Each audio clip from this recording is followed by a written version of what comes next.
আসসালামু আলাইকুম। আমি Mohammad Khan Jahan Ali Sujon, advocate, Bangladesh Supreme court.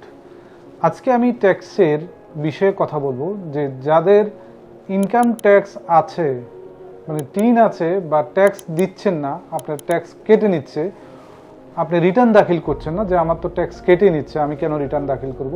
যারা এই বিষয়টি বুঝেন না তাদের জন্য আজকের এই ভিডিওটা। তো আমি প্রথমে বলি, ধরেন আপনি একজন চাকরিজীবী, আপনার মিনিমাম ট্যাক্স আসে, সেটা আপনার প্রতিষ্ঠান, আপনি যে প্রতিষ্ঠানে আপনি জব করেন সেই প্রতিষ্ঠান থেকে আপনাকে ট্যাক্সটা কেটে নেয়। তো আপনি চিন্তা করলেন যে আমার যেহেতু ট্যাক্স কেটেই নেয়, তাহলে আমি কেন আর রিটার্ন জমা দিব, সরকার তো ট্যাক্স কেটেই নেয়। কিন্তু বিষয়টা তা নয়। আপনার যদি টিন সার্টিফিকেট থাকে, ওই টিন সার্টিফিকেট থাকলে আপনাকে প্রতি বছর আপনার আয়, ব্যয়, সম্পত্তি এবং দায় দেনা যদি থাকে, এগুলো আপনাকে রিটার্নে উল্লেখ করতে হয়। আপনার আয়কর কর্তৃপক্ষ মাঝে এই রিটার্নের উল্লেখ করে দিতে হবে। আপনি যখন এই রিটার্নটা, আগে আমরা লাইন ধরে অনেক হাতে লিখে টিকে অনেক কষ্ট করে রিটার্নটা দাখিল করতে হতো, এখন সরকার আপনাদেরকে খুব সহজ করে দিয়েছে যে আপনি অনলাইনে ই রিটার্ন সার্ভারের মাধ্যমে রেজিস্ট্রেশন করে রিটার্ন দাখিল করতে পারবেন। তবে একটা বিষয় আপনাদেরকে মনে রাখতে হবে, যারা নতুন ট্যাক্স পেয়ার বা নতুন রিটার্ন দাখিল করছেন, তাদেরকে অবশ্যই খেয়াল রাখতে হবে যে আপনি কোনো ভুল তথ্য দিয়ে রিটার্ন দাখিল করবেন না।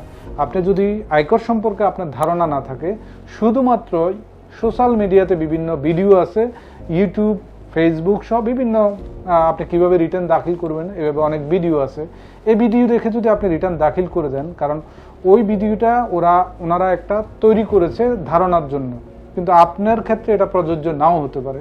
যদি আপনি আয়কর সম্পর্কে আপনার ব্যাপক ধারণা থাকে বা আপনি মোটামুটি আয়কর সম্পর্কে জানেন, তাহলে কিন্তু ওই ভিডিও দেখে আপনি সহায়তা নিতে পারবেন। কিন্তু আপনি জানেন না, না জেনে আপনি একটা ভিডিও দেখে আপনি রিটার্ন দাখিল করে ফেলছেন।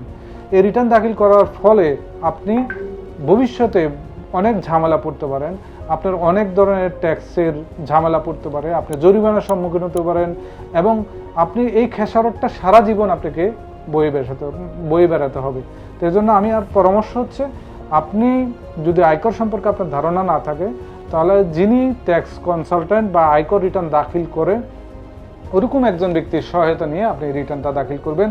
আর যদি আপনাদের কোনো প্রশ্ন থাকে আয়কর সম্পর্কিত, সেটা আপনারা আমাদের এই ভিডিওর কমেন্টস বক্সে বা ইনবক্সে আপনারা দিতে পারেন। আমরা যথাসাধ্য চেষ্টা করবো আপনাদের এই রিপ্লাই দেওয়ার জন্য। আজ এই পর্যন্তই। ভালো থাকুন, সুস্থ থাকুন।